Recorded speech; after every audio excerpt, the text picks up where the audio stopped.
Every once in a while, you come across a movie that sticks with you for all the wrong reasons. I first found this movie during winter break in 8th grade when I was watching a bunch of other crazy stuff. I was determined to give myself brain damage that year. This movie was written and directed by Todd Solondz. Often his stories follow someone's life progressively getting worse and worse until it gets cartoonishly brutal. We start off the story with Andy. My guy is on what's clearly his last date with a girl named Joy, and it's real awkward. She's friend-zoning him in real time, saying she's glad she told him before things got too serious. And as she's saying this, he burst into tears like she just ended their 20-year marriage. But nah, don't be fooled. I just wanted you to know you'd be missing, because I'm champagne, and your shit, you will always be shit.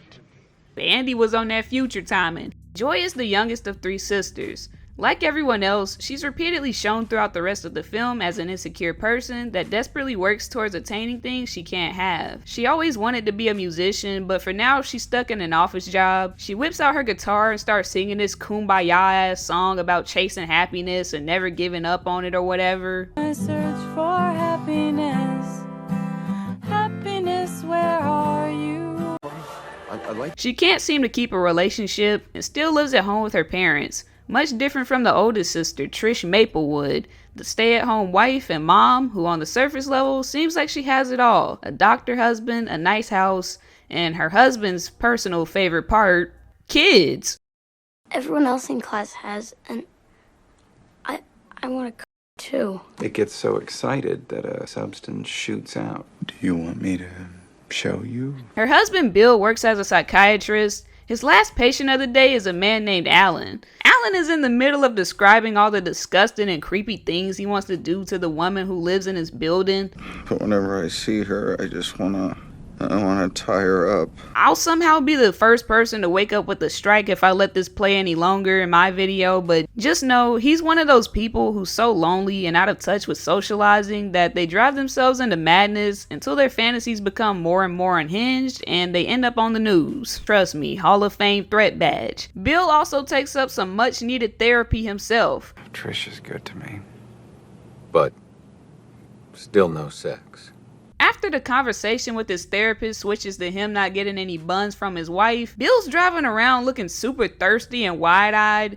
Best case, you'd expect an affair storyline, but what's really going on is way more stomach-turning than that. This dude was on a mission to go pick up a magazine, and I'm not talking about the type of magazines you probably think I'm talking about. This magazine had a bunch of little kids on it. I can't even make this stuff up. He went crazy on himself in a parking lot. This is the most deranged way I've seen any movie introduce a character as a creep. What secret would you like me to tell you? Tell her about the part where you went crazy on that magazine. Like, how come no matter how much you treat me like shit, I can't help loving you even more? Still no sex. After awkwardly breaking things off with Andy, Joy goes crying to her sister, who calls her a loser straight to her face for not being able to keep a man. Well, the truth is, I always thought that you would never amount to much, that you would end up alone, without a career or anything. And then she keeps going on and on about how the whole family always thought Joy was a loser, calling her own sister broke and ugly for 5 minutes straight. She's basically Dawn all over again, the whole family not fucking with her. It turns out that the woman Alan is infatuated with just so happens to be the middle sister of the 3. Helen. She's the successful, career-focused one. She's a writer and lives alone, but she's just as miserable and insecure as the other 2 sisters. At dinner with Trish, they both gossip yet again about their sister being an ugly loser and not having a career or a man. But the irony is wild. One's unknowingly married to a creep,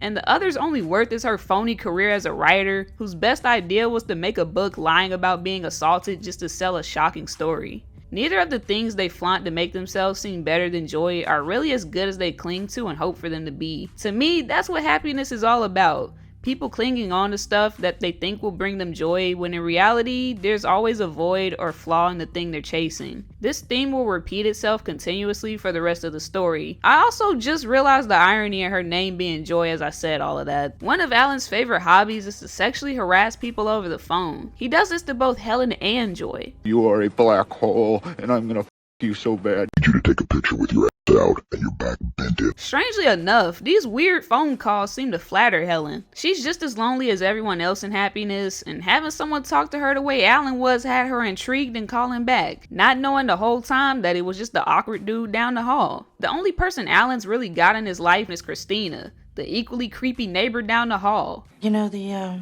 night doorman? He was found bludgeoned to death in his apartment this morning. His penis was missing. She did not have to tell us all that, but we'll circle back to her later. Turns out this whole time, Billy Brown's dad had a whole other wife on the side. The sister's mother, Mona, calls up Trish right after an argument. She says their father, Lenny, wants to leave. He brushes it off like she's blowing things out of proportion, hiding behind the technicality that he never said the word divorce in whatever off-screen argument they had. But it's obvious he's checked out. I gotta give props. This guy is always perfect at playing the mean, grumpy old man character. Divorce seems to be a constant trigger word for Mona and Lenny.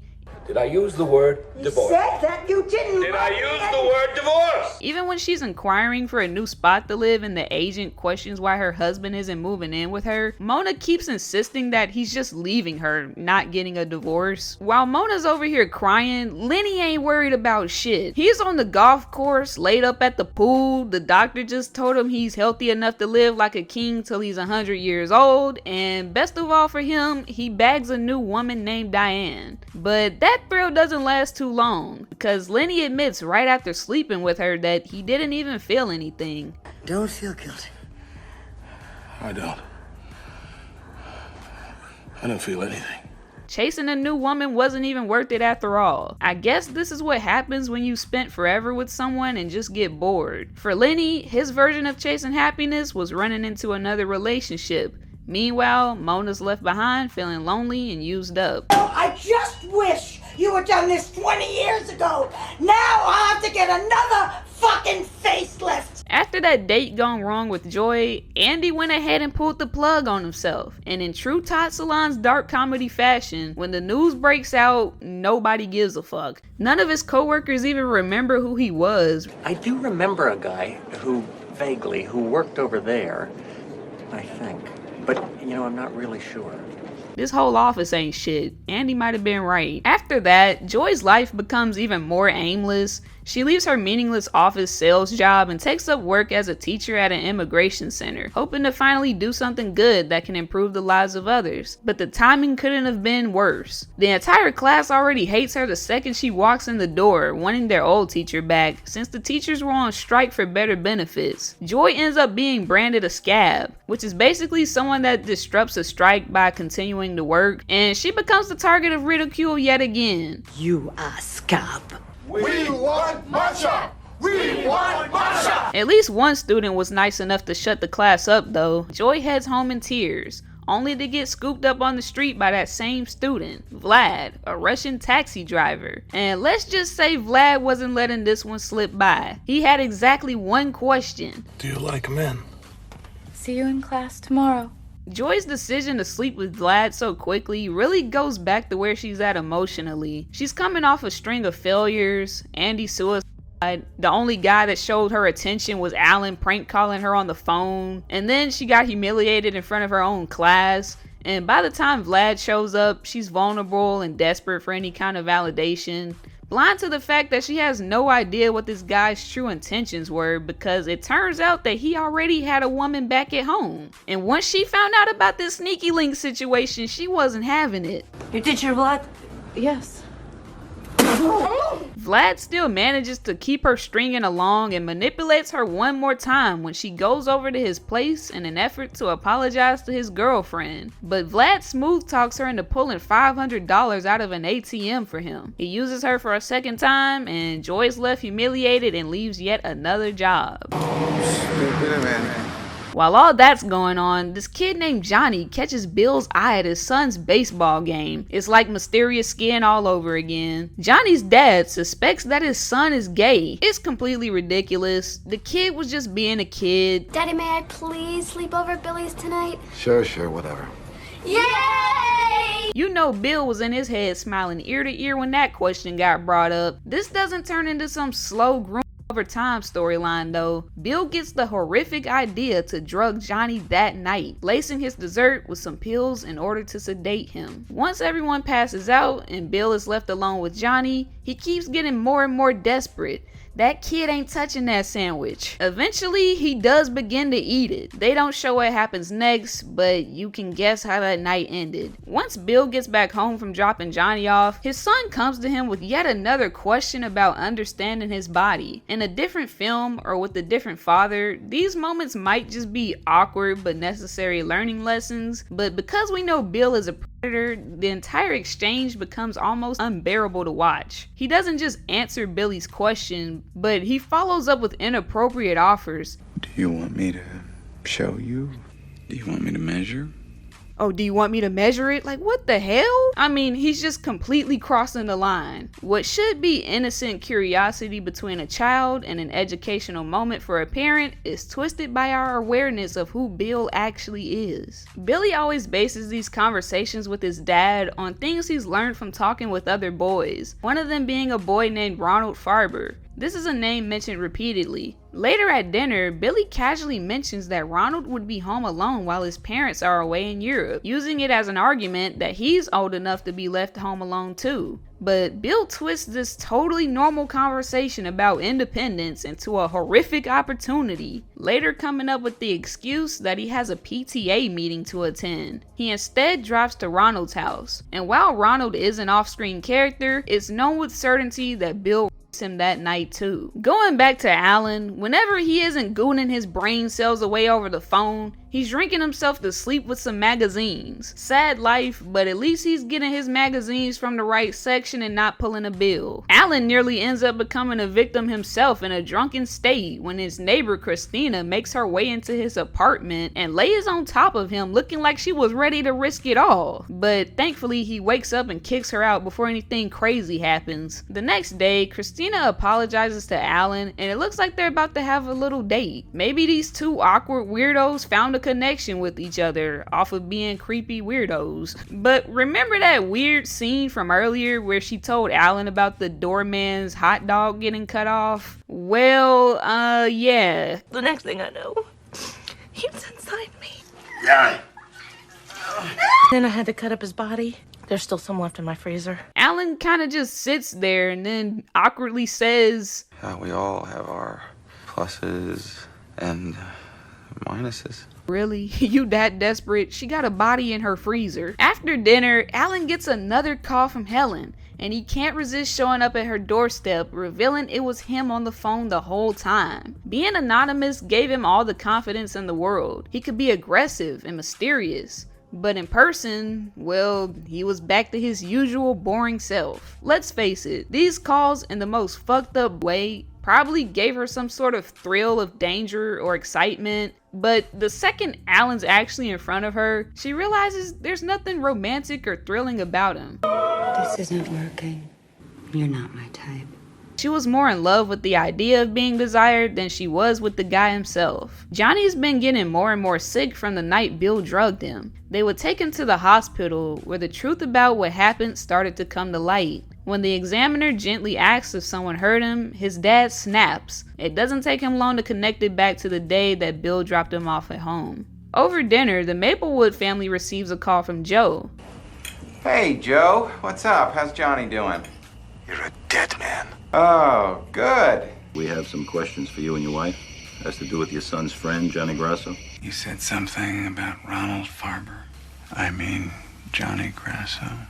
This dude straight up blurts out the wrong boy's name, accidentally revealing that he had a second victim that they didn't even know about. This would have been the shortest interrogation analysis video ever made. And then the look on his face after, oh shit, I wasn't supposed to say that. Word about Bill's crimes start to spread around town. I think this final exchange between him and his son is one of the saddest conversations I've ever discussed on this channel. It almost reminds me of the ending of Mysterious Skin, when Neil reveals what happened to him and Brian and his children. Billy confronts his dad with the question of whether or not the rumors about what he did were true, and Bill flat out admits that he raped his friends. When asked if he enjoyed it, Bill says yes, and even confesses that he would do it again.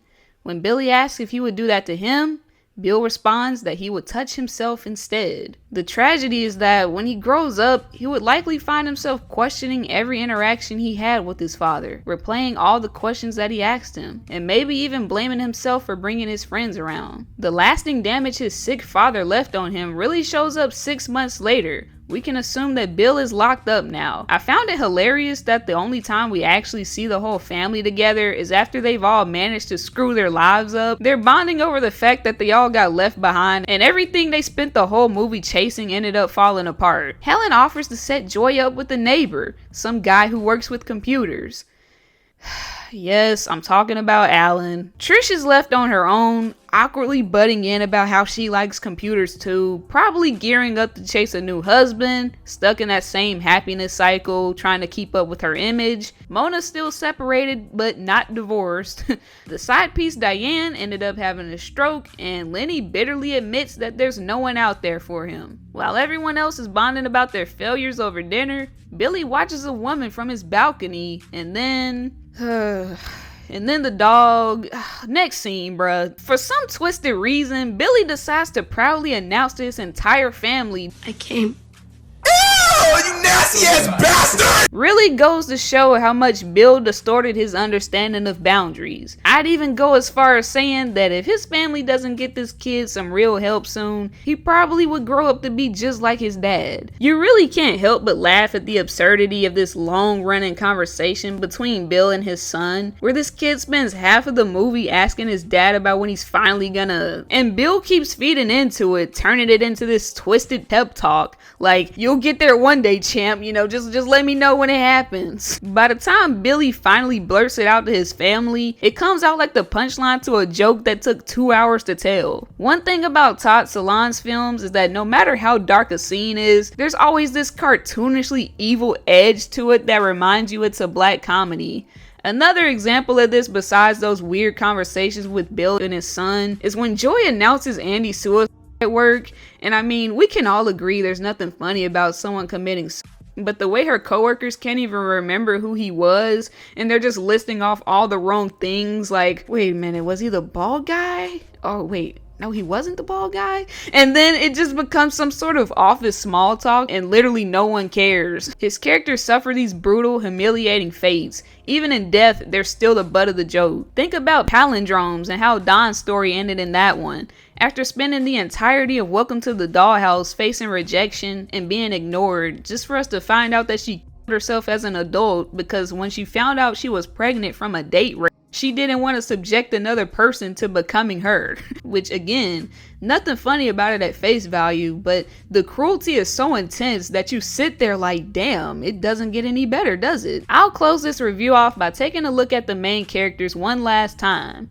Bill, just like everyone else in this film, chased what he thought would make him happy, but his version of happiness was the most twisted and destructive of all, breaking his family apart, leaving multiple children scarred for life, and likely going away to prison for a very long time. As for Joy, it's really not her fault that she ended a relationship that she didn't want anymore, or that she happened to start a new teaching job in the middle of a strike, or that she spent the night with a man who hid that he wasn't single and just wanted money from her. I mean, her intentions are always good, but she keeps ending up with the short end of the stick, ridiculed by Andy, mocked by her students, and being used by Vlad and his side chick. Even her own family piles on. Helen, knowing full well that Alan had been harassing her with these phone calls, still sets Joy up with him, basically throwing her back into another doomed relationship. Alan is just a sad case. He doesn't help himself either. I mean, it's one thing to be awkward, but it's another to be malicious and harass people over the phone.